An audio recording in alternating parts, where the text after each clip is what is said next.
रे गली, कृष्ण नाम के हीरे मोती, संत बिखेरे गली गली।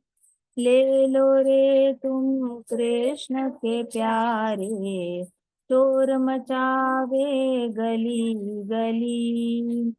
दौलत के मत वाले सुन लो, एक दिन ऐसा आएगा, सुंदर काया मिट्टी होगी, आखिर होगी चला चली।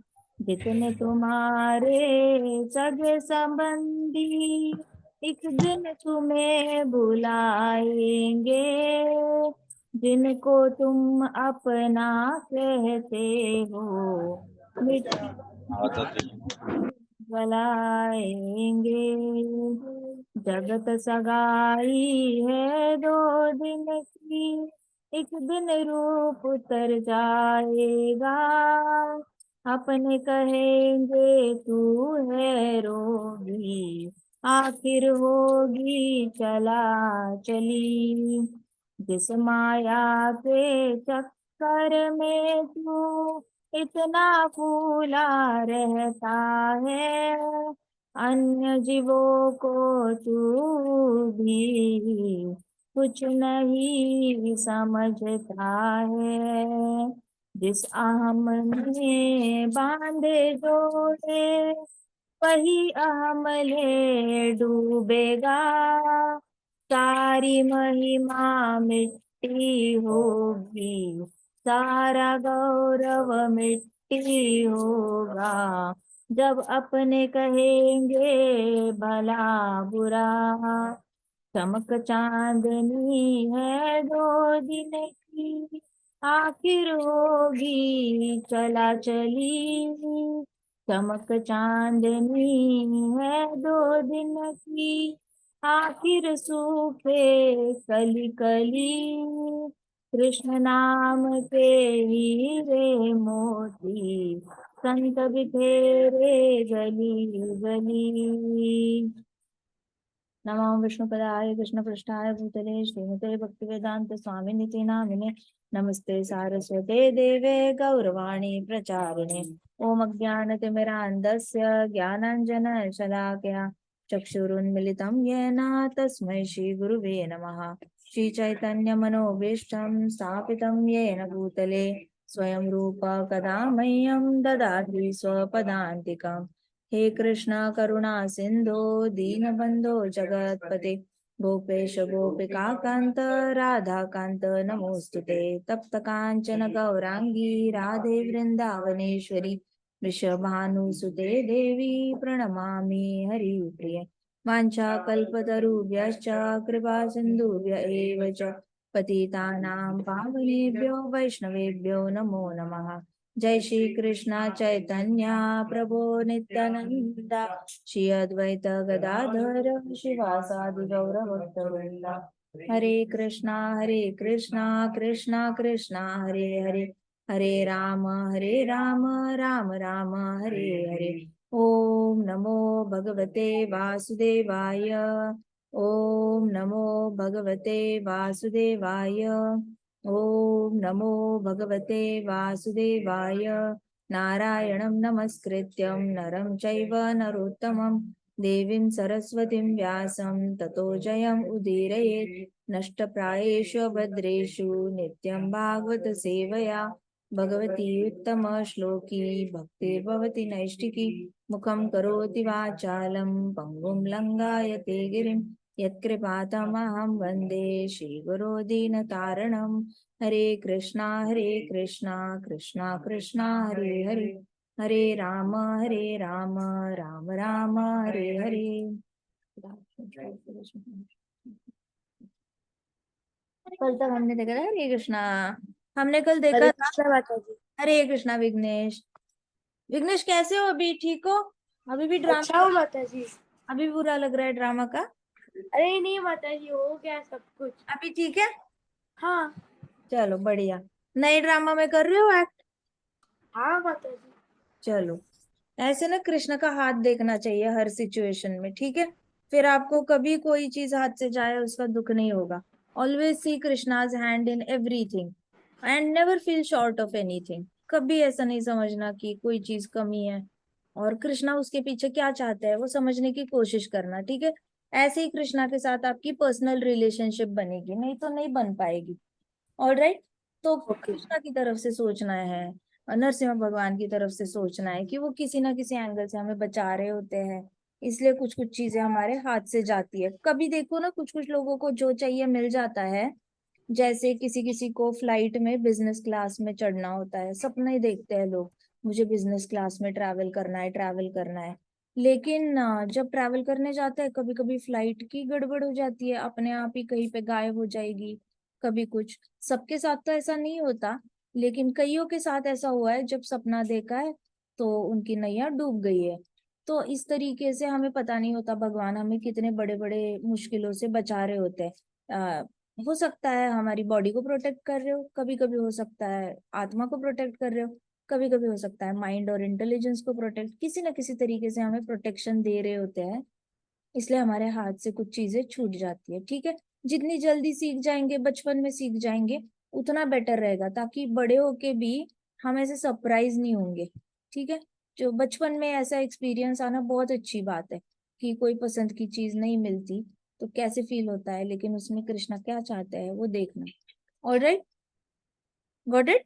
ओके, यस माता ji. Very good boy, I am so proud of you, बहुत अच्छे बच्चे हो आप। अभी कल हमने, पता है, हमने देख रहे थे, हम शिशुपाल का वध देख रहे थे। तो शिशुपाल के वध में हमने देखा था कि शिशुपाल की जो खून के छींटे है वो यज्ञ में नहीं पड़े थे, क्योंकि कृष्णा यज्ञ की जो पूरी ये थी वो खराब नहीं करना चाहते थे, एरिना खराब नहीं करना चाहते थे। तो उन्होंने सुदर्शन चक्र घुमाया और उसका सर उस साइड गिराया। फिर यज्ञ की संपन्नता हुई, भगवान ने, पता है, यज्ञ के वक्त भगवान ने सारे राजाओं के को दंडवत किया, सारे राजाओं के चरण जो है वो पखारे, कितनी बड़ी बात है। भगवान ने हजारों हजारों राजाओं के चरणों को धोया as being a chief guest.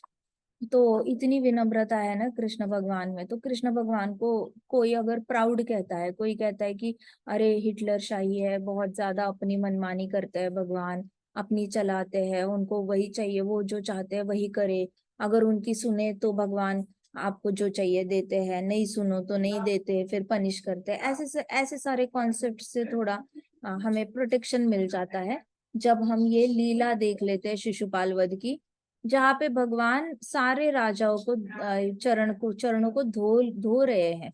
सो इतना बड़े, इतनी ज्यादा विनम्रता है भगवान के अंदर, सोचो। और वो सब में भक्त देखते हैं अपने, और भक्तों की भगवान जो है सेवा करते हैं।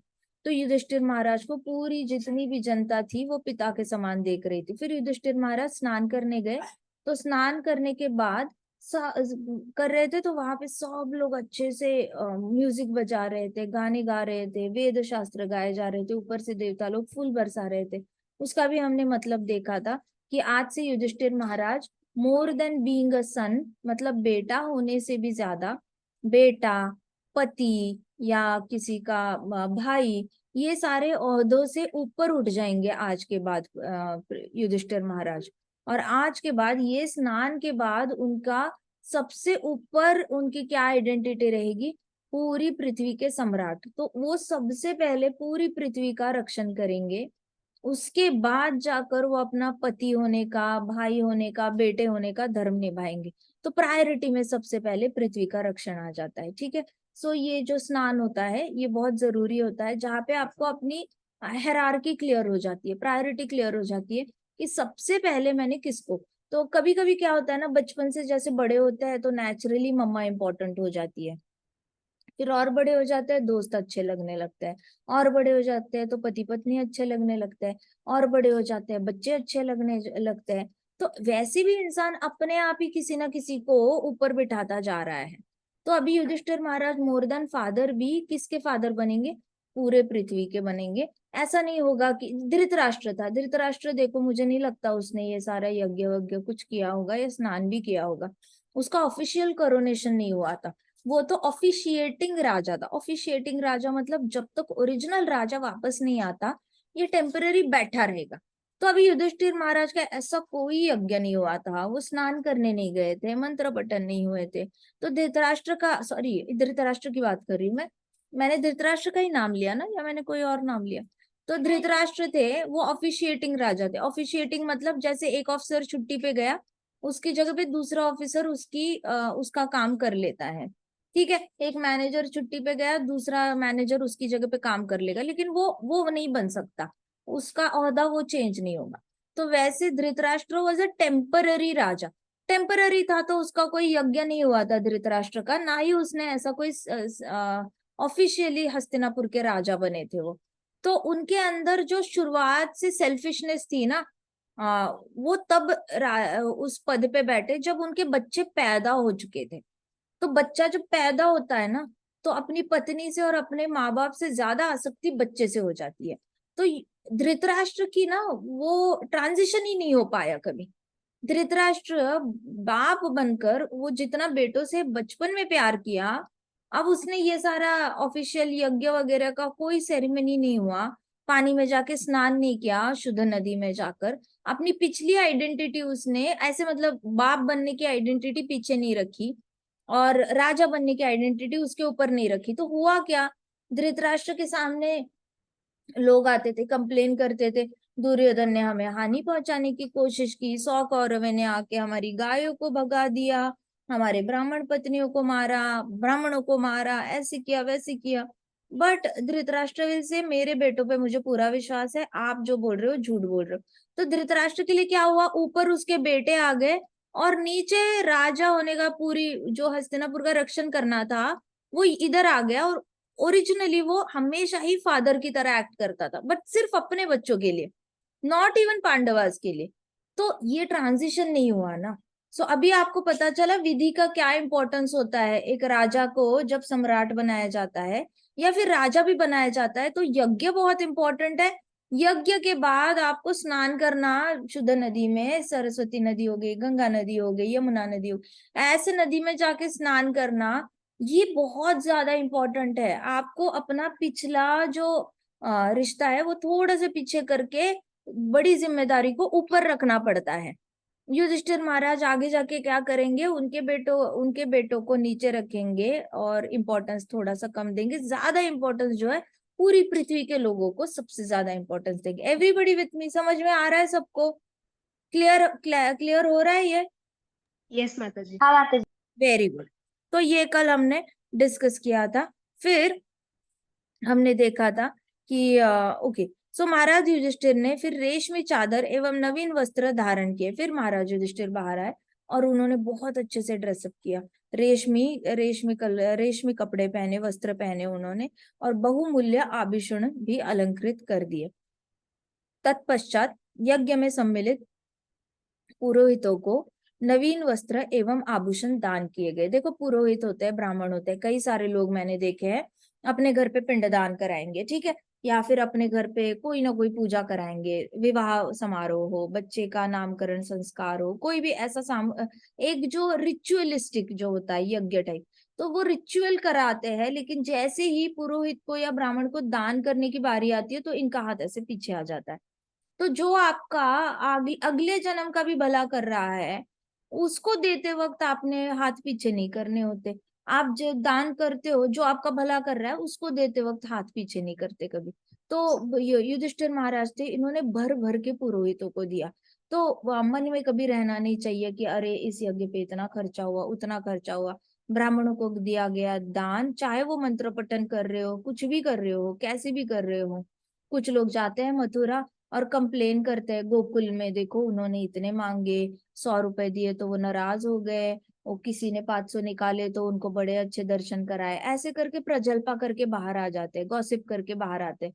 तो देखो, आपके अंदर गॉसिप की क्वालिटी है, इसीलिए तो आपको उस पुरोहित के भी तो आशीर्वाद नहीं मिले। फॉरगेट अबाउट कृष्णा, कृष्णा क्या गोकुल जा रहे हो दर्शन करने के लिए, क्या कृष्णा के आशीर्वाद मिलेंगे?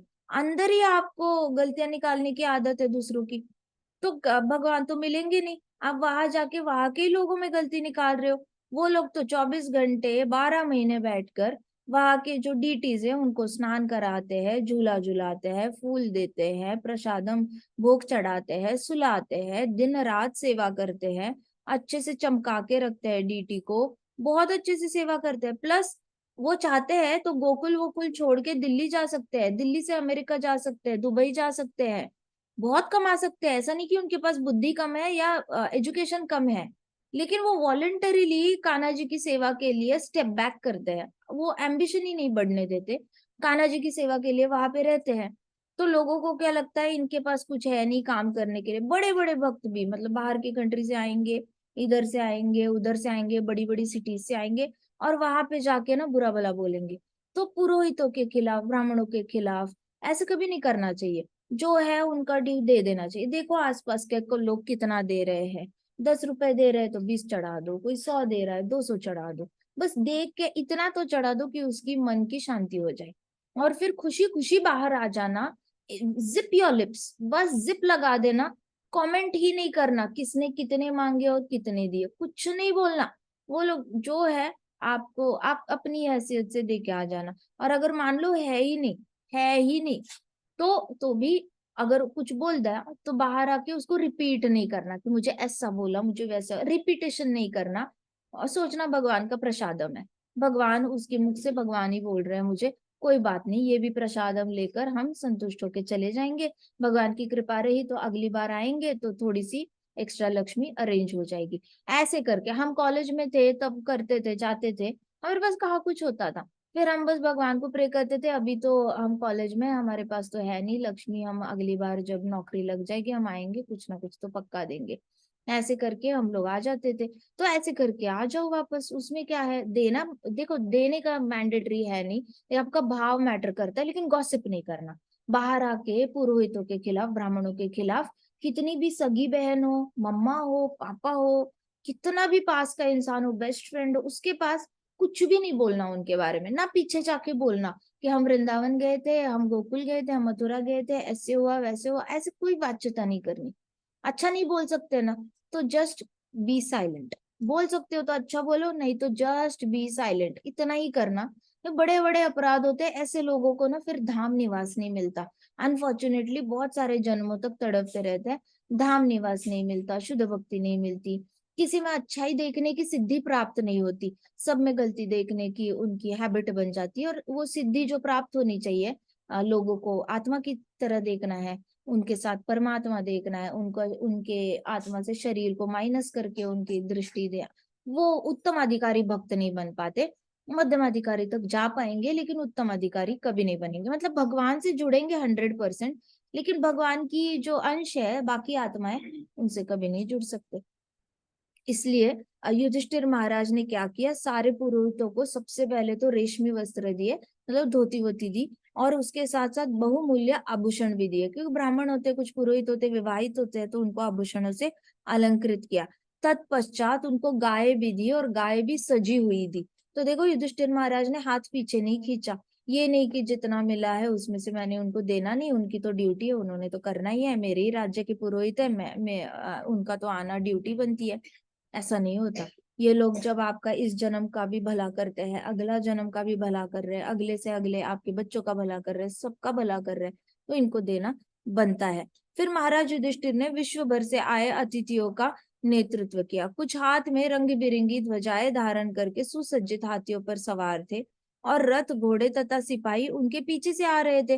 तो बड़े बड़े राजा आ रहे थे बड़े बड़े हाथियों पे बैठकर, और एक हाथी नहीं आ रहा था, एक राजा के साथ ढेर सारे हाथियों की बारात आ रही थी, और सेना जो है उनकी चल के आ रही थी। तो सोचो कितना युधिष्ठिर महाराज को कैंपिंग का स्पेस बनाना पड़ा होगा, ओपन ग्राउंड पे टेंट्स बांधने पड़ेंगे जहाँ पे ये सारे सैनिक रुकेंगे। फिर कितनी जगह बनानी पड़ी होगी जहाँ पे हाथी को रुकवाया जाएगा, घोड़ों को रुकवाया जाएगा, वेपन्स रखे जाएंगे। तो इतनी सारी अरेंजमेंट जो थी वो युधिष्ठिर महाराज के नेतृत्व के अंडर हो रही थी। देवताओं, चरणों, गंधर्वों ने आकाश से फूलों की वर्षा कर रहे थे। युधिष्ठिर महाराज ने ऊपर देखा, हाथ जोड़े और आंखों से वंदन किया। तो उन्होंने ऐसे हाथ जोड़े, आंखों से ऐसे वंदन किया, तो he was just showing gratefulness, thank you so much कि आप फूल बरसा रहे हो। तो उन्होंने उनको भी देखा कि जिस जिसको इनवाइट भेजा था सब लोग आए या नहीं, तो वो ऊपर से आ रहे थे। देवता लोगों का होता है नॉर्मली, वो नीचे पाँव रखना पसंद नहीं करते, तो वो आते नहीं नीचे, ऐसे टिकते नहीं उनके पाँव पृथ्वी पर, गंधर्वों के चरणों के और देवताओं के, ठीक है। सो हस्तिनापुर के पुरुष एवं स्त्रियों के शरीर विभिन्न प्रकार से सुसज्जित थे तथा उन्होंने बहुत अच्छे से नक्शी करी थी। हस्तिनापुर के जितने भी स्त्री पुरुष थे वो सब आए हुए थे, उन्होंने अपने बॉडी पे टैटू वैटू कराया था, इवेंट का सारा जो भी होता है ना, टैटू करके अपने बॉडी को बहुत डेकोरेट करके आए थे। ये बस जनता अपनी जो है उत्साह दिखाती है। तो भगवान श्री कृष्ण और उनकी 16,108 रानियों ने एक दूसरे पर जल छिड़का, तेल छिड़का, दूध मक्खन। ये देखो हमारी कृष्णा की family, never ever out of enjoyment, they are always about joy joy and always joy. So just be joyous like Krishna. हमारे महाराज कहते थे कि just be joyous like Krishna, हमेशा हंसते रहना। ये देखो पीछे का फोटो है, यहाँ पे महाराज हंस रहे हैं ना, ये बड़ा वाला फोटो है, वहां पे हंस रहे हैं ना। ये कहते थे just be joyous like Krishna, हमेशा हंसते रहना और खुश रहना। खुश खुश भक्त जो है वो कृष्णा को भी बड़ी खुशी देता है।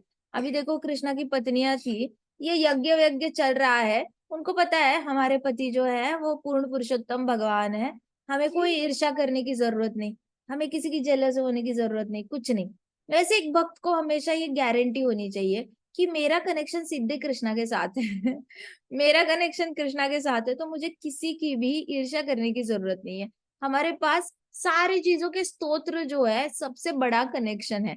कई सारे लोग आते हैं, कहते हैं क्या आप सब भक्त लोग हमेशा भक्तों में ऐसे हरे कृष्णा करते रहते हो, बाहर दुनिया देखो कितनी बड़ी है, बाहर निकलो देखो क्या क्या कर रही है दुनिया, चांद पे जा रही है, ये कर रही है वो कर रही है। एंड वी आर लाइक, हाँ जो चांद जिसने बनाया है हम उसके कांटेक्ट में, चिंता मत करो आप जिन्होंने सैटेलाइट बनाया उनके कांटेक्ट में रहो, रॉकेट वालों के साथ, जिन्होंने चांद को बनाया हम उनके से कांटेक्ट में है, don't worry about us. So always be very sure, मतलब अपने माइंड में ना हमेशा सिक्योर रहना, हमेशा ऐसे। कृष्णा की पत्नियां देखो, उनको कुछ नहीं पड़ी, शिशुपाल मरा नहीं मरा, कृष्णा का अपमान हुआ क्या हुआ, उनको वो they are not taking very seriously, they know whatever Krishna does is for our highest spiritual benefit. वो अपना अपना पानी में जल छिड़क छिड़क के खेल रही है। फिर इन्होंने हल्दी के साथ खेला, हल्दी ले ली एक दूसरे को, 16,108 रानियां, सोचो कितनी भीड़ दिखती होगी।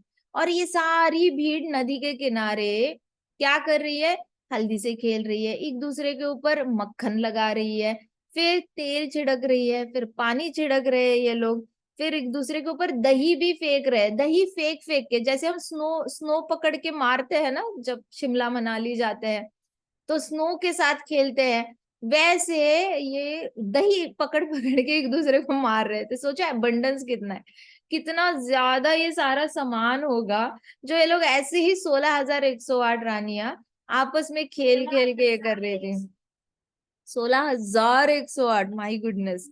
तो दही फेंक कर एक दूसरे पे, और उसके बाद और बाद में फिर वो गंगा नदी में स्नान करने गई। गंगा नदी में स्नान करने गई तो एज यूजुअल इन सब ने एक दूसरे के साथ जल से खेलना शुरू कर दिया और बहुत हंसी मजाक किया एक दूसरे के साथ। तो देखो जॉय कैसे लेना है ना, जिंदगी जीने का तरीका होता है। It is way you live, you have to find joy in everything that you do.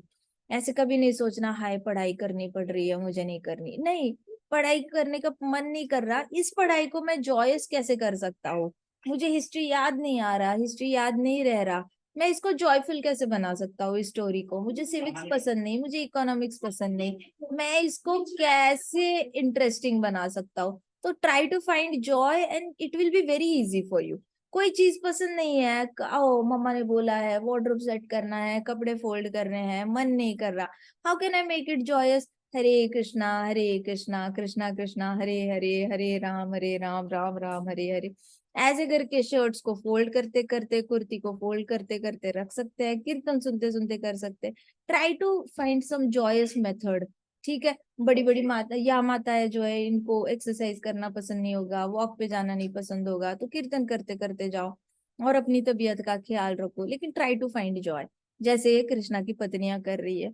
तो समारोह के समाप्ति के पश्चात सभी ने एक दूसरे से विदा ली और अपने मित्रों को राजा युधिष्ठिर के राजसूय यज्ञ की भव्य कहानियां सुनाने के लिए अपने अपने घरों में राजधानियों में अथवा ग्रहों की ओर लौट चले। देखो युधिष्ठिर महाराज के गेस्ट, कोई घर जा रहा है, कोई राजधानी जा रहा है, कोई अपने महल जा रहा है, और कोई अपने ग्रह लौट लौट रहा है। ग्रहों में लौट लौट रहे लोग, मतलब सारे ग्रहों के जो निवासी थे वो आए हुए थे। सप्तऋषि तो आए ही हुए थे, ये सारे ग्रहों के जो मेन डीटीज है ना, वो लोग भी आए हुए थे। तो वो अपने अपने ग्रहों में लौट के गए, इमेजिन। सो सभी बहुत प्रसन्न थे, केवल दुर्योधन प्रसन्न नहीं था। देखो और एक है, तो there will be always one character in your family also, school also, tuition में जाओ, कहीं पे भी जाओ, एक कैरेक्टर ऐसा होता है जो खुश नहीं होता दूसरे को खुश देखकर। उसके अंदर ही इतने प्रॉब्लम्स होते हैं, उसको खुशी देख की बर्दाश्त ही नहीं होती, दूसरे की खुशी। कलयुग में तो ऐसे 99% लोग मिलेंगे जो ऐसे तो अकेले अकेले बड़े हैप्पी रहेंगे, द मोमेंट उनको दिखता है दूसरा उनसे ज्यादा हैप्पी है, वो और ज्यादा ईर्ष्या करने लग जाते हैं। तो ऐसे करके भक्तों को, नॉन डिवोटीज में ये ज्यादा मात्रा देखी जाती है, क्योंकि वो हमेशा कंपैरिजन मोड में रहते हैं। तो दुर्योधन कंपैरिजन में रहता था हमेशा। दुर्योधन बेचारा बचपन से भीम के साथ कंपेयर किया था उसने, तो वो बड़ा परेशान रहता था। और जब द्रौपदी हाथ से चली गई तो उसने अपने आप को अर्जुन से कंपेयर करना शुरू किया। अभी जब हाथ से हस्तिनापुर है, लेकिन हस्तिनापुर से बेटर राज्य जब सम्राट जब ये बन रहे हैं युधिष्ठिर महाराज, तो अभी युधिष्ठिर महाराज के साथ अपने आप को कंपेयर कर रहा है। तो इन एनी विच वेज उसको हमेशा लगता था मैं कम हूँ, इन लोगों से कम हूँ, मैं इन लोगों से कम हूँ। तो उसको गुस्सा आता था और वो बदला लेने की कोशिश करता था, लेकिन उसको इतनी भी गारंटी थी कि मैं इनसे जीत नहीं सकता। तो ये न के न प्रकार ना कुछ करके ना इनका नुकसान करने की सोचता था, ताकि उसकी कंपटीशन हट जाए। कंपटीशन हटाने के तरीके होते हैं, लेकिन ये तरीका तो डेफिनेटली नहीं है कि किसी को मारने की कोशिश करो एंड ऑल दैट। तो दुर्योधन बिल्कुल भी प्रसन्न नहीं था। दुर्योधन के चेहरे पे थोड़ी भी मुस्कान नहीं थी, प्रसन्नता नहीं थी। दुर्योधन बहुत ज्यादा परेशान था। बहुत वर्षों पूर्व वह सुंदर द्रौपदी के साथ विवाह करना चाहता था। वो द्रौपदी से प्रेम करने लगा था। तो द्रौपदी के साथ उसको, द्रौपदी देखते ही उसने बहुत सुपरफिशियल लेवल पे द्रौपदी को पसंद किया। तो सुपरफिशियल लेवल क्या होती है, किसी की स्किन देखकर अच्छा लग जाता है वो इंसान। तो ये सुपरफिशियल होता है। जिन लोगों की आंखें कनेक्ट नहीं होती हार्ट से या ब्रेन से, तो वो लोग सिर्फ ऊपर ऊपर से स्किन स्किन को देखकर सिलेक्शन कर लेते हैं। तो उनको, उसको द्रौपदी बस एक एंजॉयमेंट की वस्तु की तरह, डॉल की तरह लगी थी, और उसको वो डॉल अच्छी लग गई थी। तो उसको चाहिए था कि ये डॉल मैं घर लेके जाना चाहता हूँ, कैसे लेके जाऊं, विवाह करके। तो उसको वो डॉल सुपरफिशियल लेवल पे अच्छी लगी थी। जबकि अर्जुन था, अर्जुन को ये जो द्रौपदी थी, ये उसने खुद ये लड़ाई करके मछली की आंख फोड़ के उसको जीता था। But at the same time Arjun को ये भी पता था कि ये अग्नि कन्या है, तो इसके क्वालिफिकेशंस बहुत हाई है। तो अर्जुन ने एकदम लेवल की अच्छी सी पत्नी ढूंढी थी। उसने ये नहीं देखा था कि बस दिखने में सुंदर है तो मेरी होनी चाहिए, ऐसा कोई फॉर्मेट था नहीं। ऐसे होता था, अर्जुन ने तो उर्वशी को भी माता बोल दिया था, नहीं तो उसने बोलना नहीं था उर्वशी को माँ, लेकिन उसने उर्वशी को भी माँ बोल दिया था। उर्वशी को गुस्सा आ गया था उसका। तो अर्जुन की नजर ऐसी नहीं थी जैसी दुर्योधन की थी, कि सिर्फ एक, जैसे हमें पॉलिथीन में कोई लेके जा रहा है रसगुल्ले, अब अंदर के रसगुल्ले इंपॉर्टेंट है या ऊपर के पॉलिथीन का पैकिंग? तो सिर्फ पॉलिथीन को देख के ये पॉलिथीन कितनी अच्छी है, ये पॉलिथीन मुझे घर लेके जानी है, तुम्हें पता भी है अंदर क्या है? कुछ नहीं पता तुम्हें, क्यों चाहिए तुम्हें? लेकिन पॉलिथीन अच्छी लगी। तो प्रभुपाद कहते थे कुछ लोगों को सैक ऑफ स्टूल यूरिन ऐसे अच्छे लगते हैं। तो क्या इसका मतलब क्या है, कुछ लोगों को सिर्फ शरीर अच्छा लगता है और उसके बेसिस पे पूरी लाइफ का डिसीजन ले लेते हैं। तो इन लोगों की बुद्धि थोड़ी सी संकुचित होती है, जो सिर्फ शरीर को देखकर डिसीजन ले लेते हैं। तो दुर्योधन ने ऐसे ही डिसीजन लिया था, इसलिए ऐसे वाले विवाह कभी ना बने तो ही बेहतर होता है। कृष्णा ने तो दुर्योधन को या द्रौपदी को बचाया था इन दोनों का विवाह ना करा के। दुर्योधन ने तो उसको हमेशा मतलब डॉल की तरह ही ट्रीट करना था, ना उसका एडवाइस लेना था, ना उसके साथ कोई डिस्कस करना था, टीम वर्क भी नहीं करना था, उसकी राय नहीं लेनी थी, उसको पत्नी का दर्जा नहीं देना था।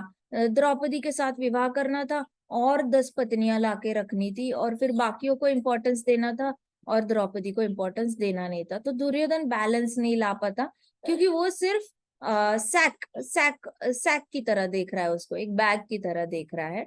उसके परे उसका कोई है नहीं उसके साथ कनेक्शन। तो इस तरीके से नजर नहीं होनी चाहिए अपने लिए कोई ढूंढते हो तो बहुत वर्षों उसको वो पसंद आ गई थी, लेकिन द्रौपदी के साथ उसका विवाह नहीं हो पाया, क्योंकि द्रौपदी को अर्जुन विवाह समारोह से लेके चले गए। तो ये देखकर दुर्योधन आज भी निराश थे, आज भी दुर्योधन निराश था। जब आज ये राजसूय यज्ञ चल रहा था, द्रौपदी को देखकर, अभी तो उसकी भाभी हो गई है, शर्म आनी चाहिए बंदे को कि तेरी भाभी है, माँ समान है, अभी तो तुम्हारी माँ माता के समान हो गई है, तुमने उसके चरण छूने चाहिए। लक्ष्मण देखो, लक्ष्मण कभी सीता मैया के चेहरे को नहीं देखते थे, उनको सिर्फ पाँव में जो टोरिंग होती थी उसके बारे में इंफॉर्मेशन थी, बाकी सारी ज्वेलरी के बारे में लक्ष्मण को पता ही नहीं था। ये होता है सुप्रीम कैरेक्टर। लेकिन दुर्योधन तो सूरा ऊपर से नीचे द्रौपदी को देखे जा रहा है, देखे जा रहा है। दुर्योधन की नजर बड़ी खराब थी। तो दुर्योधन इतना निराश था कि द्रौपदी को देख के वो और ज्यादा अपसेट हुआ कि मुझे चाहिए थी और इनके पास है ये, मुझे चाहिए थी, अब देखो इसका पति सम्राट भी बन गया, मेरे पास होती तो शायद मैं सम्राट बन जाता। ऐसे करके वो बहुत ज्यादा माइंड गैम्बलिंग करने लग गया कि क्या पॉसिबल है क्या कि युधिष्ठिर महाराज की पत्नी मेरे पास आ जाए। कुछ ना कुछ ऐसे करके वो माइंड गैम्बलिंग करना शुरू कर दिया उसने द्रौपदी को देखकर, जबकि उसने द्रौपदी को एक माता के रूप में देखना चाहिए था। तो वो पुनः बहुत ज्यादा अंदर से उसकी द्वेष की अग्नि जल उठी। द्वेष की अग्नि मतलब उसको बहुत ज्यादा द्वेष वाली फीलिंग आई युधिष्ठिर। अब उसको पूरा महल देख के इतनी नहीं फीलिंग आई थी जितनी द्रौपदी को देखकर आई कि द्रौपदी इतनी सुंदर होके इसके पास है। तो द्वेष की अग्नि होती है वो सबसे बुरी होती है, क्योंकि द्वेष करने वाला इंसान दूसरे की जो चीज है ना वो अपनाना चाहता है। सो दुर्योधन ने महाराज युधिष्ठिर के महल का दर्शन करते हुए बहुत से अद्भुत कक्ष देखे। फिर दुर्योधन सारा महल देखने लग गया। मय दानव ने चतुराई से एक कोना इस प्रकार निर्मित किया था मानो वहां एक जल का तालाब हो। मय दानव पता है ना, मय दानव को अर्जुन ने बचाया था। तो मय दानव ने गिफ्ट में एक रूम बना के दी थी यहाँ पे इस महल में, जहाँ पे वो जो फर्श थी वहां पे तालाब बनाया था, पॉन्ड बनाया था। दिखता था उस पॉन्ड के ऊपर ऐसे ग्राफिक्स था कि ऐसे लगता था जैसे फ्लोर है, और एक जगह पे जहाँ पे फर्श है उसके ऊपर ऐसे पेंटिंग कराया गया था, ऐसे लगता था जैसे वहां पे पानी है। तो उसका ग्राफिक्स ऐसे करके रखा था मय दानव ने। तो हुआ क्या कि वो चलते चलते गया, उसको लगा फ्लोर है, और वो तालाब में गिर गया धबक करके। मय दानव की चतुराई में कौन फंस गया? कौन फंस गया? दुर्योधन फंस गया। तो वास्तव में वह स्थान केवल स्थल था, महल का दूसरा कोना एक ठोस फर्श लगता था। लेकिन दुर्योधन वहां चलने नहीं गया, क्योंकि उसको लगा वह फर्श नहीं है, केवल एक तालाब है। तो वो तालाब को देखते देखते फर्श पे चलने लग गया, लेकिन उसे पता नहीं था कि वो फर्श नहीं बल्कि एक तालाब है। इसलिए वो तालाब में जोर से गिर पड़ा। इसका उसे बिल्कुल भान नहीं था और वह आश्चर्यचकित हो गया। वो जैसे ही नीचे गिर गया, उसने क्या किया, दुर्योधन ने जल को फर्श समझ गया था, वो फिसल के नीचे गिर गया था। और जैसे ही नीचे गिर गया, उठते उठते उसने ऐसे, उसका मुकुट गिर गया था, सब गिर गया था। तो उसने ऐसे करके बाल अपने पीछे करे, बाल पीछे करे, ऊपर देखा तो द्रौपदी दिख गई। मेडिटेट ही द्रौपदी पे कर रहा था, तो द्रौपदी ही दिखेगी ना, बाकी दुनिया थोड़ी दिखेगी। उसको द्रौपदी पसंद है तो द्रौपदी को ही देखेगा ना कि अरे अरे इसके सामने मेरी इज्जत चली गई। तो उसने पानी से बाहर ऐसे ऐसे नीचे गिरा था फिसल कर, फिर उठा, अपने बाल पीछे करे, उसने देखा, फिर मुकुट ढूंढने लग गया, मुकुट कहाँ गिरा है, फिर मुकुट लगा रहा था, ऊपर देख रहा था। तो द्रौपदी हंस रही थी, लेकिन द्रौपदी ऐसे प्रॉपर दुर्योधन को देख के नहीं हंस रही थी। द्रौपदी बाकी सारी कृष्णा की जो 16,108 रानियां है ना, उनको देखकर भी, वो दोनों सब लोग आपस में देखकर हंस रहे थे, दुर्योधन को देखकर ऐसे नहीं हंस रही थी कि हाँ हाँ हाँ देखो ऐसे करके, ऐसे चिढ़ा नहीं रही थी वो बस हंस रही थी। और कृष्णा की भी पत्नियां हंस रही थी, ऐसा नहीं था कि वो हंस नहीं रही थी। कृष्णा की सारी पत्नियां वहां पे ऊपर गैलरी में थी, और सब सब लोग कट्टे कट्टे हंस रहे थे दुर्योधन पे। अब क्या हुआ, दुर्योधन को हाथ पैर मारते देखकर द्वारकाधीश की सारी पत्नियां, हस्तिनापुर की सारी रानियां खिलखिलाकर हंसने लगी। तो सिर्फ द्रौपदी नहीं हंसी थी, हस्तिनापुर की जितनी भी बहुएं थी ना वो भी हंसी थी। मतलब दुर्योधन के जो 100 भाई है उनकी पत्नियां भी उसमें इंक्लूडेड थी, वो भी हंसी थी। और कृष्णा की पत्नियां भी हंसी थी। वो गैलरी, हॉल की गैलरी इतनी बड़ी थी कि सब देखकर हंस रहे थे, परंतु दुर्योधन को सबकी हंसी सुनाई नहीं दी। उसको सिर्फ सुनाई दी तो द्रौपदी की हंसी। जब उसको द्रौपदी पसंद थी ना, तो उसको सिर्फ द्रौपदी दिखाई दी। उसका व्यवहार उसे उचित नहीं लगा। महाराज युधिष्ठिर ने रानियों को दुर्योधन का उपहास करने से रोकना चाहा। महाराज युधिष्ठिर इस साइड से, राइट साइड से ऊपर चढ़ रहे थे, कृष्णा को लेकर जा रहे थे और कृष्णा को दिखा रहे थे सब कुछ, सारे रूम्स वगैरह। मैदानों ने जो रूम बनाई है वो भी दिखाने के लिए आए थे युधिष्ठिर महाराज। कृष्णा पीछे खड़े थे और युधिष्ठिर महाराज आगे थे। जैसे ही दुर्योधन गिरा तो ऐसे ऊपर की स्टेयरकेस पे यहाँ पे युधिष्ठिर महाराज खड़े थे। युधिष्ठिर महाराज ने ऐसे नीचे देखा, दुर्योधन गिर पड़ा है। अब युधिष्ठिर महाराज तो सम्राट है, वो तो ऐसे बचकाने वाली हरकत नहीं करेंगे, वो नहीं हंसे। उन्होंने रानियों को शांत करने के लिए आंखों से ऐसे किया, ऐसे ऐसे किया, ऐसे किया, आंखों से बताने की। लेकिन कुछ लोग इतने मंद होते हैं ना, उनको समझ में नहीं आता। तो ये रानियां जो थी उन्होंने देखा, लेकिन कृष्णा की रानियों को तो कोई मतलब टेंशन ही नहीं है, वो तो भगवान की पत्नियां हैं, उनको कोई टेंशन नहीं है। उन्होंने बात नहीं मानी। इन्होंने युधिष्ठिर महाराज ने जब चुप कराने की कोशिश की तो द्रौपदी का मुंह उस साइड था, कृष्णा की पत्नियों का मुंह इस साइड था। तो कृष्णा की पत्नियां जो है वो युधिष्ठिर महाराज को देख पा रही थी। युधिष्ठिर महाराज ने ऐसे ऐसे किया, लेकिन पीछे से कृष्णा ने क्या किया, हंसो हंसो, कुछ नहीं होता। तो कृष्णा को तो कुरुक्षेत्र युद्ध कराना था ना, तो कृष्णा तो मौके ढूंढ रहे हैं दुर्योधन को ट्रिगर करने के। इसको ऐसे करो, पोक करो इसको, और गुस्सा दिलाओ, और गुस्सा दिलाओ। कृष्णा ने ऐसे किया, ऐसे किया, तो रानियां और हंसने लग गई कि चलो पति की तो परमिशन मिल गई, और ज्यादा हंसने लग गई। तो द्रौपदी को समझ में ना आए, अब आसपास 4 लोग हंस रहे तो हंसी तो आएगी आएगी। तो द्रौपदी भी हंसने लगी उनके साथ, और दुर्योधन को लग गया कि इसको तो हंसी कंट्रोल नहीं हो रही है। जबकि दुर्योधन ने देखना चाहिए था कि उसका बड़ा भाई कितना अच्छा है। उसने अच्छे लोगों को देखा नहीं, उसने बस जो देखना था वही देखा। इसलिए हम हमेशा कहते हैं कि 2 आंखों पे भरोसा नहीं करना चाहिए। हमारी जो 2 आंखें होती है ना, वो बस खिड़की है, बस खिड़की है। दुनिया बहुत बड़ी है, आसपास पीछे भी बहुत कुछ चल रहा होता है, हमें नहीं पता होता। हम ऐसे अंगूठा करके यहाँ तक करेंगे ना तो इतना ही दिखाई देगा। हमारी जो फोकल लेंथ होती है यहाँ तक ही होती है। इसके पीछे अंगूठा करेंगे तो मुझे अपना अंगूठा नहीं दिख रहा, तो मुझे यहाँ का कुछ नहीं दिखाई दे रहा, स्क्रीन पे दिखाई दे रहा है, लेकिन ओरिजिनली पीछे का देखना है तो मुझे ऐसे ऐसे करके देखना पड़ेगा। वैसे ही आप अंगूठा करके ऐसे ऐसे ऐसे अपना अंगूठा देखते जाओ, देखते जाओ, देखते जाओ, देखते जाओ, देखते जाओ। यहाँ तक अगर अंगूठा दिख रहा है आपको, सामने देखते देखते अगर अंगूठे भी दिख रहे हैं, आप इतना ही आंखें देख सकती है, इतने ही एरिया, पीछे का नहीं देख सकती। तो अभी कौन तो घुमाएगा ना, वो सर भी घुमाएगा ना, घुमाना पड़ेगा सर, ऐसे नहीं है, तो घुमाना पड़ेगा सर, उल्लू को घुमाना पड़ेगा। लेकिन नहीं देख सकते हम, तो इसलिए 2 आंखों पे भरोसा नहीं करना चाहिए। कुछ लोग क्या कहते हैं, मैंने अपनी आंखों से देखा, ऐसे हुआ था, वैसे हुआ, मैं खुद वहां था, मैंने उनको बोलते हुए देखा, ऐसे बोला उन्होंने, वैसे बोला। भाई तूने जो देखा उसके परे भी बहुत कुछ चीजें हो सकती है जो तूने नहीं देखी है, तो तू ब्लेम करना छोड़ दे। तो अननेसेसरी अपने आप को क्यों परेशान कर रहा है, 4 लोगों में बुरी बातें क्यों फैला रहा है। लेकिन ये सब लोगों को समझ में नहीं आता। धृतर अगर दुर्योधन ऐसे राइट साइड देखता तो उसको उसका दयावान भाई दिखाई देता, फिर पीछे देखता तो उसको वो सारे ऋषि मुनि दिखते जो मैदानों ने बनाई हुई रूम देखने के लिए आए थे। और वो ऋषि मुनि जो थे उनको बुरा लग रहा था, अरे अरे अरे गिर गया, इसको उठाना चाहिए, कैसे उठाए, क्या उठाए, सोच रहे थे। फिर वहां पे लेफ्ट में उसके कई सारे कौरव में से कुछ भाई थे, वो देख रहे थे, वो तो हंस नहीं रहे थे। तो 3/4 एरिया ऐसे लोगों से कवर था जो दया दिखाते हैं। बस सामने वाले जो स्त्रियां थी उनको हंसी कंट्रोल ना हो, कृष्णा उनको उकसाए जाए हंसने के लिए, तो उसने द्रौपदी को देखा और उसने डिसीजन ले लिया कि मैंने तो इस औरत का जो है रिवेंज लेना ही लेना है, मैं अभी इसको नहीं छोड़ूंगा। इसलिए मैं कहती हूँ आंखों पे भरोसा नहीं करना। कितनी भी बड़ी फाइट हो जाए, किसी के साथ भी फाइट हो जाए, बड़ा से बड़ा झगड़ा हो जाए, अपनी आंखों से जो देखा है ना उस पे भरोसा नहीं करना।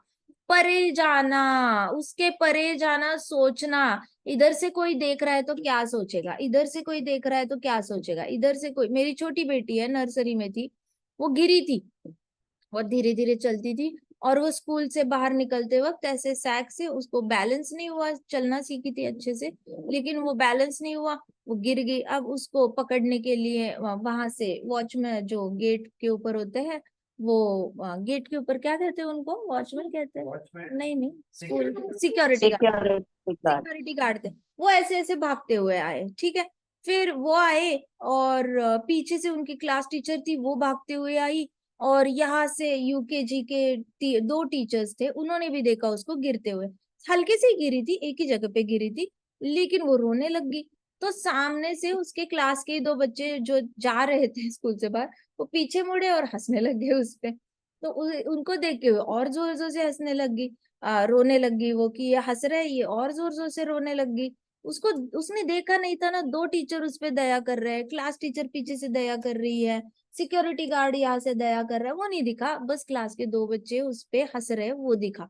और उसको और ज्यादा रोना आ गया। फिर उसको गोदी में उठाया टीचर ने, देखा देखो वो मैम आपके लिए कितना बुरा लग रहा है, उनको आप गिरे हो, उनको बुरा लग रहा है, देखो अंकल जी भाग के आ रहे हैं। फिर वो शांत होगी। तो you need that kind of vision. आपको इतना पता होना चाहिए कि आपकी दो आंखें जो देखती है ना, वो सच नहीं होता, उतना ही सच नहीं होता, उसके परे बहुत कुछ सच होता है जो हमें पता ही नहीं होता। इसलिए never bother yourself over thinking करके अपने आप को तंग करना बंद करना है। सबसे पहले तो दया दिखानी है ना, अपने आप पे दिखाओ, बाकियों पे तो बाद में देखी जाएगी, पहले अपने आप पे दिखाओ कि मैं जो इतना सोच सोच के अपने आप को परेशान कर रहा हूँ, उसने ऐसे किया वैसे किया, क्या मतलब वर्थ इट है क्या, इस पे टाइम वेस्ट करना सच्ची इम्पोर्टेंट है? जो देखा गंगा में बहा दो, क्योंकि बहुत एरिया जो है जो हमने देखा नहीं है। इसलिए कृष्ण के चरणों को याद करना सबसे आसान हो जाता है। ये सेटअप याद रखना, दुर्योधन की लीला जो है, यहाँ दुर्योधन पानी में गिरता है, युधिष्ठिर महाराज यहाँ खड़े हैं, कृष्णा पीछे खड़े हैं, सामने द्रौपदी है, द्रौपदी के साथ 16,108 रानी और कौरवों की पत्नियां भी है, इधर कौरवों के कुछ भाई है, पीछे ऋषि मुनि है। ये पूरा सीन आपको याद आएगा ना, आपको आप लाइफ में कभी कोई भी सिचुएशन कुछ भी देखोगे ना, आप उसको पर्सनली लेना बंद कर दोगे, आप उससे हर्ट होना बंद हो जाओगे कि मुझे तकलीफ हो रही है, ये सोच सोच के ही तकलीफ हो रही है कि ऐसे हुआ, सोच सोच के तकलीफ हो रही है, वो सोच सोच के जो तकलीफ हो रही है ना वो बंद हो जाएगी। इतना अच्छी भागवत कथा है ना, है ये पूरी कथा जो है, इतना कुछ सिखा के जाती है ना, शिशुपाल के वध के थ्रू कृष्णा का सबमिसिव नेचर दिखाती है, कितना कृष्ण विनम्र है वो दिखाती है। फिर सारे राजाओं ने कृष्णा की आज्ञा का पालन कैसे किया, अपने क्रोध को कंट्रोल कैसे किया, बस कृष्णा को देखा और इमिडिएटली ओबीडियंटली अपने क्रोध को कंट्रोल कर लिया। तो ये सारी चीजें जो है ना, ये सारी आपको बहुत मदद करेंगे, आज भी करेंगे, आगे भी करेंगे। तो ये हमेशा दुर्योधन की जो कथा है इसको याद रखना, क्योंकि दुर्योधन ने इससे बहुत बड़ी गलती करी है। We don't want to repeat the mistake. आपने सेम मिस्टेक रिपीट नहीं करनी है, आपने नहीं, मैंने नहीं, किसी ने भी नहीं करनी चाहिए। जो ऑलरेडी कोई कर चुका है गलती, उसकी गलती से सीखना सबसे बड़ा इंटेलिजेंस है। इसलिए भागवतम में कहा गया है 3 टाइप के इंटेलिजेंट लोग होते हैं। पहले इंटेलिजेंट लोग होता है, सबसे पहली श्रेणी का जो इंटेलिजेंट इंसान होता है, वो सुन के सीखता है। जैसे हमने सुना कि दुर्योधन ने गलत किया, सिर्फ द्रौपदी को देख के रिवेंज मन में पालता रहा और उसको सारी सभा के सामने उसकी साड़ी निकाल दी, तो वस्त्र हरण किया, तो उसके हाथों से बहुत बड़ा पाप हुआ।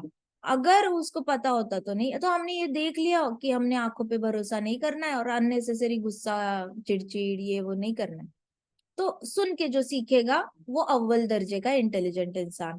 दूसरे श्रेणी का इंसान होता है देख के सीखता है। सपोज आपने महाभारत देखा और महाभारत देखते वक्त आपने देखा कि अरे ऊपर द्रौपदी दिखाई गई है, ये वो ऐसे करके। दूसरे लेवल का इंसान होता है जो देख कर सीखता है कि अरे देखो देखो वो बच्चा गिरा है, वहां पे जाते हैं तो गिर जाते हैं, मैं उस रोड से नहीं जाऊंगा, मैं थोड़ा साइड से जाऊंगा, मैं नहीं गिरूंगा। देखकर सीखने वाले सेकंड लेवल के इंटेलिजेंट लोग होते हैं। और थर्ड लेवल के, थर्ड डिग्री, थर्ड मतलब थर्ड क्लास इंटेलिजेंट लोग होते हैं जो सुनकर भी नहीं सीखते, देख कर भी नहीं सीखते, गलती करके ही सीखते हैं। इनको बार बार गलतियां करनी होती है, गलती करने के बाद सीखते हैं। ये अच्छी बात है कि मैंने वो किया फिर मुझे सीखने को मिला, ऐसे नहीं करना चाहिए, तो चलो सीखे। और फोर्थ क्लास लोग वो होते हैं जो गलती करके भी नहीं सीखते, सेम गलती दोहराते रहते हैं इतने ज्यादा कि वो अपने आप को भी परेशान करते हैं, आसपास के लोगों को परेशान करते हैं। तो इंटेलिजेंट बनना है तो इसलिए कहते हैं कि भागवतम पढ़ सुनना चाहिए। भागवतम पढ़ोगे, भागवतम सुनोगे तो फर्स्ट क्लास इंटेलिजेंट बन जाता है इंसान। सिर्फ देखता है किसी को, अब कहाँ पूरी दुनिया थोड़ी ना आएगी सब कुछ सिखाने के लिए। सत्य वचन सिखाने के लिए एक को खड़ा होना पड़ेगा, दया सिखाने के लिए दूसरे को खड़ा होना पड़ेगा, सिंसेरिटी सिखाने के लिए किसी और को खड़ा होना पड़ेगा। तो इतने सारे लोग कहाँ से लाओगे आपको सिखाने के लिए? इससे अच्छा तो सुन के सीख लो। ठीक है। तो दुर्योधन बहुत ज्यादा क्रोधित हुआ, जल से बाहर आया और गुस्से से वो द्रौपदी को देखने लग गया। द्रौपदी को देखने के बाद फिर द्रौपदी चुप हो गई। जब द्रौपदी ने युधिष्ठिर महाराज को देखा तो द्रौपदी का जैसी नजर दुर्योधन पे पड़ी तो दुर्योधन बहुत गुस्से से द्रौपदी को देख रहा था। द्रौपदी ने देखा कि दुर्योधन की आंखें लाल हो चुकी थी, तो द्रौपदी ने युधिष्ठिर महाराज को देखा। युधिष्ठिर महाराज ने द्रौपदी को आंखों से ही सिग्नल किया, आंखों से ही बताया, अपने आंखों से बताया कि शांत रहा। तो उस युधिष्ठिर महाराज ने द्रौपदी को ऐसे किया ताकि वो रिएक्ट ना करे, नहीं तो द्रौपदी भी वैसे थोड़ा सा गुस्सा आता था उसको। तो द्रौपदी ने भी दुर्योधन को बोलना था कुछ ना कुछ, तो द्रौपदी ने फिर युधिष्ठिर महाराज को देखा और वो शांत रह गई। तत्पश्चात वहां पे सब लोग फिर दुर्योधन को बचाने के लिए आ गए, उनके भाई, और दुर्योधन को लेकर उनके वस्त्र बदलने के लिए चले गए। तो दुर्योधन के जो वस्त्र थे वो चेंज कराने के लिए दुर्योधन के जितने भाई थे वो वहां पे आए, साथ में सहदेव भी आया था। तो ऐसा नहीं कि सिर्फ हस्तिनापुर वालों ने ही दुर्योधन की मदद की, पांडवों ने भी मदद की। सहदेव भागते हुए आया था, सहदेव आया वहां पर और वो भी दुर्योधन को लेके गया कक्ष में उसको चेंज कराने के लिए। तत्पश्चात महाराज युधिष्ठिर को बहुत बुरा लगा कि दुर्योधन का मजाक उड़ाया गया था। देखो युधिष्ठिर महाराज कितने अच्छे राजा हैं।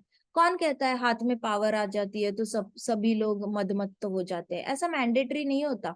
कोई लोग कहते हैं कि अरे पॉलिटिक्स में जाने वाले लोग बड़े लालची होते हैं, खराब होते हैं, इनके अंदर बिल्कुल भी कोई कैरेक्टर नहीं होता, इनको बस अपना ही पैसा इकट्ठा अपने पास। ऐसा जरूरी नहीं है।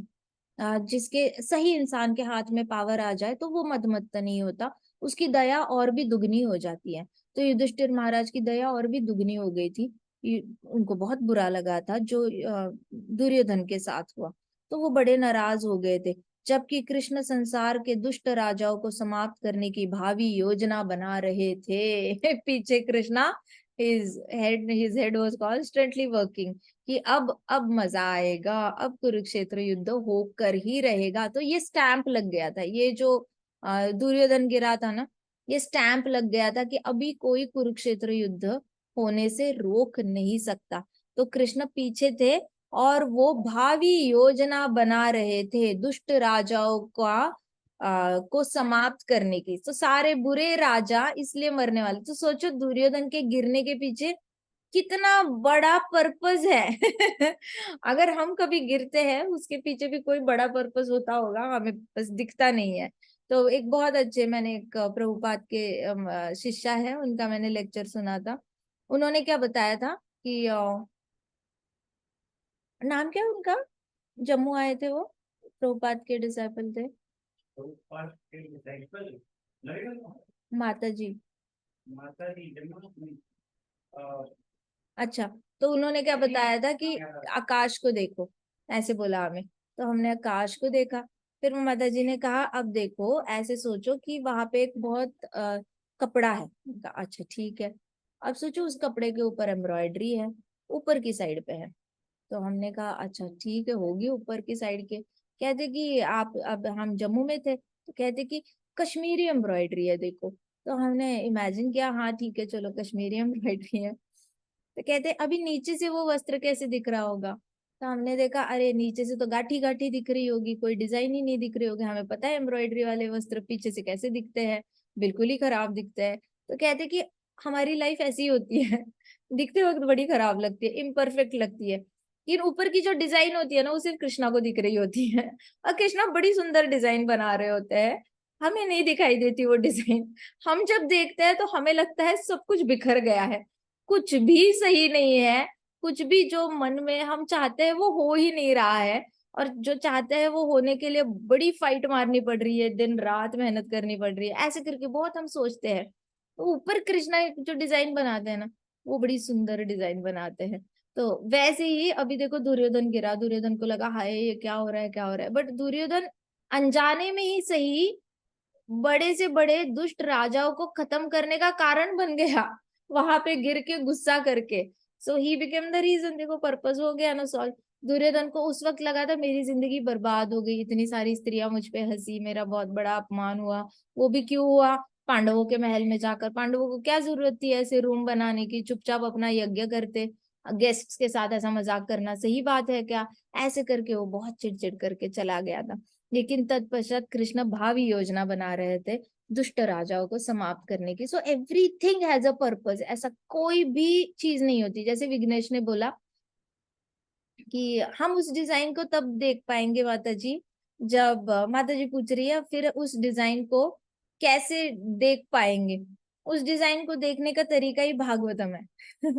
भागवतम से कृष्णा के साथ रिश्ता जुड़ता है। जैसे बच्चा है, आपका बेटा है, आप बेटे को बोलोगे अभी विंटर्स चल रहे हैं राइट, और आपका बेटा बोलेगा मम्मा मुझे आइसक्रीम चाहिए, आप बोलोगे नहीं बेटा बिल्कुल नहीं। फिर वेद आके बोलेगा मुझे मम्मा मुझे आइसक्रीम चाहिए, नहीं बेटा बिल्कुल नहीं। एंड देन वेद को फिर फाइनली समझ जाएगा कि मम्मा जो सोच रही है ना मेरे भले के लिए, मम्मा को लगता है। फिर पापा के पास जाएगा, पापा देखो मम्मा आइसक्रीम नहीं दे रही है। पापा पूछेंगे क्यों नहीं दे रही, बोलेगा मम्मा को लगता है मुझे कोल्ड हो जाएगा। फिर पापा बोलेंगे तो क्या वो गलत लग रहा है उसको, क्या नहीं। फिर वेद को पता चलेगा कि मम्मा जो आइसक्रीम दे नहीं रही है विंटर्स में इसलिए नहीं दे रही है ताकि मैं बीमार ना पड़ूं, और उसको एक्सेप्टेंस भी आ जाएगी। वैसे ये भागवतम पढ़ते पढ़ते अपने आप हृदय से चैत्य गुरु जो है बोलने लग जाते हैं, कृष्णा बोलने लग जाते हैं, जवाब देने लग जाते हैं। भागवतम से जुड़े रहना है, बहुत ज्यादा सरेंडर है भागवतम का साथ। सरेंडर से कृष्णा के साथ एक पर्सनल रिश्ता बन जाता है, और वो रिश्ता माइंड यू कोई नहीं क्रिएट कर सकता। वो सिर्फ भागवतम के साथ बैठकर ही रिश्ता पता चलता है कि मेरा इंडिविजुअल रिश्ता क्या है। फिर कृष्णा का हाथ हर चीज में दिख जाता है। ठीक है। तो युधिष्ठिर महाराज तत्पश्चात मानव समाज के महान आध्यात्मिक गुरु नारद मुनि जी ने राजा युधिष्ठिर को आदर्श व्यवहार, सामाजिक संगठन और पारिवारिक जीवन के बारे में निर्देश दिए। नारद मुनि जी आए और नारद मुनि जी ने युधिष्ठिर महाराज को सबसे पहले कौन से एडवाइस किया? आदर्श व्यवहार का। मतलब अब तुम राजा बन गए हो, तुम्हारा बिहेवियर कैसा होना चाहिए। तो कई लोग होते हैं कहते हैं ना भाई हम जैसे है वैसे ही रहेंगे, हमें ऐसे ही एक्सेप्ट कर लो, आपको हम पसंद नहीं है तो वो आपकी प्रॉब्लम है, हम तो जैसे है वैसे ही रहेंगे, आई डोंट केयर। तो ये वो लोग होते हैं जो हमेशा बच्चा बनकर रहना चाहते हैं। इनको बड़ा ही नहीं बनना है। इनको हमेशा 13 साल का बच्चा बनकर एक्सपेक्ट करना है कि मैं 30 साल का हो जाऊं तो भी मैं 13 साल के बच्चे की तरह ही बिहेव करूंगा। मैं 50 साल का हो जाऊं तो भी मैं 13 साल का बच्चा ही रहूंगा। मैं जैसा हूं वैसे एक्सेप्ट करो, नहीं तो अपने रास्ते चले जाओ। मैं आप पे डिपेंडेंट हूं नहीं, मैं अपना अपना कमा रहा हूँ, मैं अपने अपने बिल भर रहा हूँ, मैं अपना कर रहा हूँ, आपकी मुझे जरूरत है नहीं। तो कुछ लोग ढीठ होते हैं, 13 साल के बन के ही रहना चाहते हैं, आगे नहीं बढ़ना चाहते। तो 13 एक ऐसी उम्र होती है 13 की। उसके बाद आपके इच्छा के ऊपर होता है कि आपको सच में इवॉल्व होना है या नहीं। मतलब आपको आध्यात्मिकता में शास्त्र पढ़ के अपने अंदर अपनी जो सोच है वो गहरी बनानी है या नहीं, और फिर अपना बिहेवियर बदलना है या नहीं। ये पूरा चॉइस हो जाता है। 13 की उम्र में बच्चा डिसाइड करने लग जाता है कि मैंने करना क्या है जिंदगी में। उसी तरीके से एक इंसान डिसाइड करता है कि मैंने अपना व्यवहार बदलना है या नहीं बदलना। कुछ लोग होते हैं ना बार बार नौकरी छोड़ देते हैं, उनकी बनती नहीं, किसी भी नौकरी में बनती नहीं है। उनको गुस्सा आ जाता है, झट गुस्सा आ जाएगा छोड़ दी नौकरी, झट गुस्सा आ जाएगा छोड़ दी। उनको कोई फर्क नहीं पड़ता बच्चे की फी कहाँ से आ जाएगी, पत्नी कितना काम करेगी, कुछ नहीं। फटाक फटाक से बार बार जॉब छोड़ते हैं। तो इनके अंदर वही होता है कि उन्होंने ये नहीं करना, कंसिस्टेंट नहीं, तो उनका बिहेवियर शिफ्ट नहीं होता, वैसे ही बिहेव करते रहते हैं। तो नारद मुनि जी ने युधिष्ठिर महाराज को बताया अभी आप सम्राट बन चुके हो ना, तो आपका बिहेवियर भी बदलना चाहिए। वैसे सबने याद रखना है कि मैं 9th में गया हूँ, मैं 10th में, अभी आप बच्चे कुछ 5th में हो, कोई 6th में है, कोई 7th में। एक एक साल आगे जाओगे तो आपको पता होना चाहिए कि मैंने आगे जाकर कैसे, अभी मैं कॉलेज में जाऊंगा तो मेरा बिहेवियर अलग करना है, मैंने अपने आप को थोड़ा सा बेटर बनाना है। कॉलेज के बाद आप नौकरी करोगे तब भी सोचना है कि मैं अपने आप को बेटर कैसे बनाऊं और मैं अपना जो व्यवहार है वो और ज्यादा अच्छा कैसे बनाऊं। इस तरीके से अपने ऊपर बार बार सोचना है। और युधिष्ठिर, ये वाला नारद मुनि जी ने बड़े अच्छे से बताया कि एक आदर्श राजा का व्यवहार क्या होना चाहिए। ऐसे करके एडवाइस दिया नारद मुनि जी ने, ये दिए, उपदेश दिए। फिर उन्होंने बोला सामाजिक संगठन। सामाजिक संगठन मतलब अभी पूरा पृथ्वी के लोगों को तुम्हें एक रखना पड़ेगा। It is a very big responsibility. लोगों को अपना परिवार एक रखना नहीं आता, गिन चुन के 2 लोग होते हैं परिवार में, 4 लोग होते हैं, उसको एक रखने में इनका इतना ज्यादा पसीना निकल जाता है। या एक ईस्ट बोल रहा है, एक वेस्ट बोल रहा है, एक नॉर्थ बोल रहा है, एक साउथ बोल रहा है, किसी का किसी के साथ कोई कनेक्शन ही नहीं है, सब अलग अलग सोच रखते हैं। किसी का परिवार 10 लोगों का है, वहां पे भी इनको बहुत मुश्किल हो जाती है। अब ये पूरी पृथ्वी को एक रखना, तो संगठन व्यवस्था जो है, सामाजिक संगठन, उसका ज्ञान दिया कि तुमने अगर सबको एक रखना है तो तुमने कैसे, इनके 2 राजाओं के बीच में झगड़े होंगे, 2 राज्य झगड़ा करेंगे, एक दूसरे पे अटैक करना चाहेंगे, तो तुमने कैसे सबको अच्छे से ये करके रखना है, अच्छे से पोषण करना है इन लोगों का। ऐसे करके सामाजिक संगठन के कुछ उपदेश दिए। फिर जाकर पारिवारिक जीवन के उपदेश दिए कि परिवार को भी कैसे तुमने समय देना है और अपने पारिवारिक जिम्मेदारियां कैसे निभानी है। तो देखो हायरार्की, देखो फर्स्ट लेवल पे बताया कि एज अ राजा तुमने क्या व्यवहार करना है। सेकंड लेवल पे बताया कि सारे राज्यों का सामाजिक संगठन कैसे बना के रखना है, उसके बारे में बताया। फिर परिवार का। सो इसी हायरार्की में युधिष्ठिर महाराज फिर अपने परिवार को इग्नोर नहीं करेंगे। पूरे पृथ्वी के राजाओं की यूनिटी बांध के रखने में उसको इग्नोर नहीं करेंगे, वो भी बड़ी जिम्मेदारी समझेंगे। और सबसे ऊपर अपना व्यवहार जो है वो सही रखेंगे। ठीक है, कथा यहीं पे समाप्त हो जाती है। ग्रंथराज श्रीमद् भागवतम की जय। श्रील प्रभुपाद की जय। श्री श्री राधा श्याम सुंदर की जय। श्री श्री कृष्ण बलराम की जय। वृंदावन धाम की जय। समस्त भक्त वृंद की जय। हरे कृष्णा कृष्णा कृष्णा हरे हरे, हरे राम राम राम हरे हरे, हरे कृष्णा वासुदेव की जय। हरे कृष्णा माता जी। हरे कृष्ण।